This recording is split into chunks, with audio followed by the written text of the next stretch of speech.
taken a short break from doing these, and I think now I'm back. I'll talk more about where I was and why I was gone and what happened there, because it's very exciting and cool.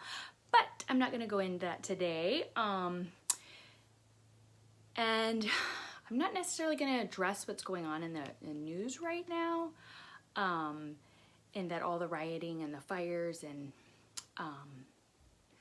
all the strife that's caused right now by racial issues. Somebody said today, they said, I can't know what anyone's experience is like, race or anyone's. And for some reason that kind of clicked something in my brain of that's true. None of us can really truly walk in one another's shoes. It's impossible to truly have that experience.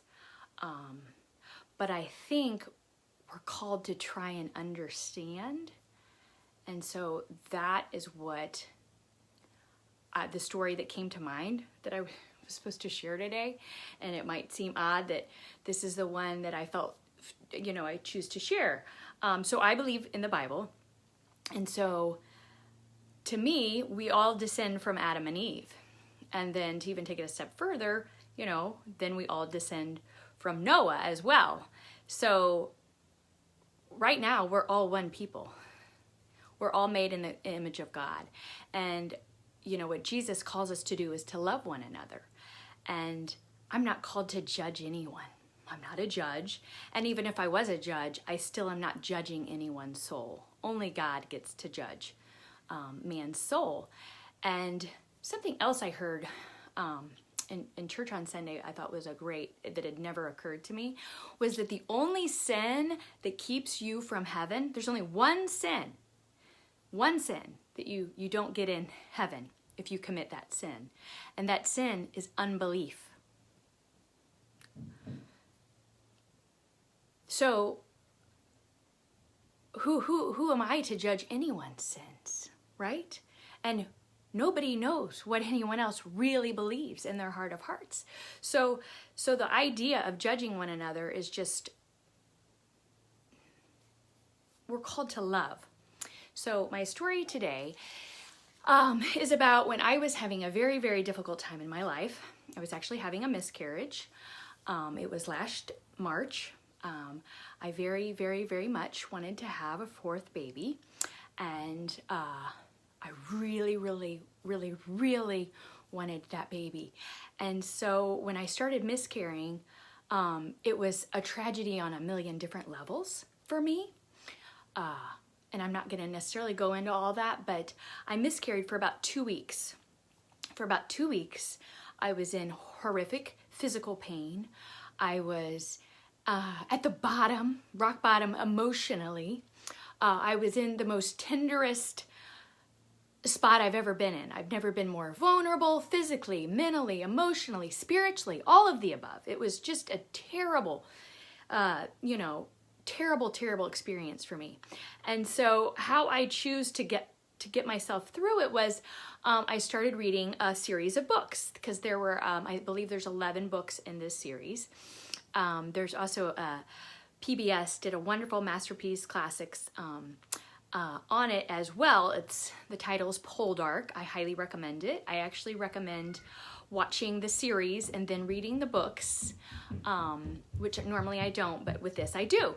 So I decided to dive into this book series because that was a great way for me to take my mind off where I was and what I was doing. Well, I was borrowing them from my mother, but she reads a little slower than I do. I read very quickly. And so I had to go to the library. So I had to get up and leave my house for a very short time to try and do this. And this was hard on so many levels. It was hard to leave my house. It was hard to get dressed. It was very, very difficult, but I really wanted these books.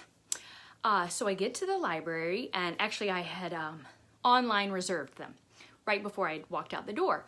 And so when I got to the library, there was a person that works in the library, and they said to me, oh, can I help you? And I said, well, I just reserved these. I'm sure you haven't pulled them yet because I just did it a few minutes ago because I could tell they were pulling the books, you know, that you reserve online. And they said, yeah, they're probably not on my cart yet, you know, but if you'd like, I can help you find them. And I said, oh, that's okay. I'm sure, you know, I can find them because I was right in that aisle where I knew they were to be. And so I said, thank you, ma'am, for your help. And this person instantly turned and looked at me and said, please do not call me ma'am. And I was kind of like, oh. And I said, I'm sorry. And they said, I don't presume anyone's gender, and I don't appreciate you presuming my gender. And I just kind of stood there in shock. And so, because where I was in that emotional pain and where I was in my life at that point in time, sorry, my daughter's touching that. Don't touch it, baby. Mommy. Okay, shh, I'm almost done. I started crying. So she says this to me, and she's walking off, like her thing is done, you know. She told me that she didn't appreciate being called ma'am, and now she's done, and she's gonna walk off. But I wasn't done. So I kind of walk out after her, and I said, I'm sorry. I go, what would you like me to call you? Well, they hadn't been mad the first time, but now this was this triggered, and they kind of launched into a tirade, and it was one that I'm sure they say quite often. You know how people say the same thing a lot, and so I saw that before I hadn't pushed that kind of anger button, but by asking what would you like me to call you, it did. And so I let them speak, and then I said, and I started crying, like I'm visibly crying, tears are rolling down my face, and I said, I just wanted to ask you what you'd like me to call you, because for me, saying ma'am was a word of respect. And I don't actually say that all the time. I only say that occasionally. It's not like a knee-jerk reaction word. It's a word that I use to show respect for someone. And I see that for you, this was the opposite of respect that I showed. And when I asked what you would like me to call you, it's because I wanted to understand what would show you respect and what you wanted me to call you. Sorry, my daughter's in here. My 3-year-old. Okay, can you please go out, baby? Thank you. My 3-year-old chose this shirt today, actually. And I thought it was appropriate that we all need a little good vibes and sunshine. So my point in the story is pretty much what I just said. I never meant to offend this person in a million years by calling them ma'am. I was just trying to show them respect. And maybe if I hadn't been in that delicate emotional place, I might have just let the conversation go and not intervened. I don't know. And maybe she wouldn't have seen my heart as clearly, because I probably wouldn't have cried like I did. But I really just wanted to show, I want to understand your viewpoint so that I am more informed in the future, so that I don't trigger someone else, so that I don't accidentally not show respect. And I think that's what the world needs. We just need to try and understand and ask, how can I show respect? How can I show love to you? What would you like me to say? What would you like me to call you? Because I want to call you what shows love to you. I don't want to offend.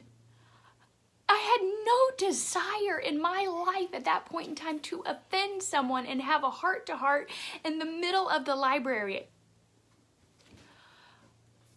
But I think we all should want and desire that, to try and ask with a full heart and say, how? You know, that sheriff, that's what he did. He said, what do you want? In Flint, Michigan, that sheriff changed the game against those protesters when he asked, "What do you want?" Because we're not going to figure it out. I didn't know that this person did not want a gender ascribed to them. I did not know that, okay? I never would have imagined it.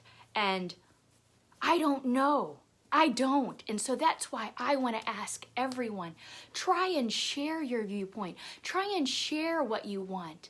Ask the question of what do you want? How can I love you better? How can I show my love better?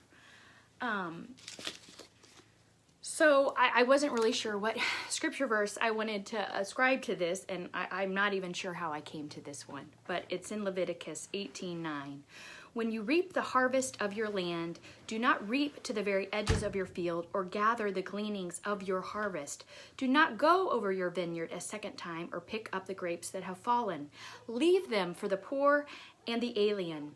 I am the Lord your God. Do not steal, do not lie, do not deceive one another. Do not swear falsely by my name and so profane the name of your God. I am the Lord. Do not defraud your neighbor or rob him. Do not hold back the wages of a hired man overnight. Do not curse the deaf or put a stumbling block in front of the blind, but fear your God. I am the Lord. Do not pervert justice. Do not show partiality to the poor or favoritism to the great, but judge your neighbor fairly. Do not go about spreading slander among your people. Do not do anything that endangers your neighbor's life. I am the Lord. Do not hate your brother in your heart. Everyone is your brother and sister. FYI. Rebuke your neighbor frankly so that you will not share in his guilt. Do not seek revenge or bear a grudge against one of your people, but love your neighbor as yourself. I am the Lord. Keep my decrees.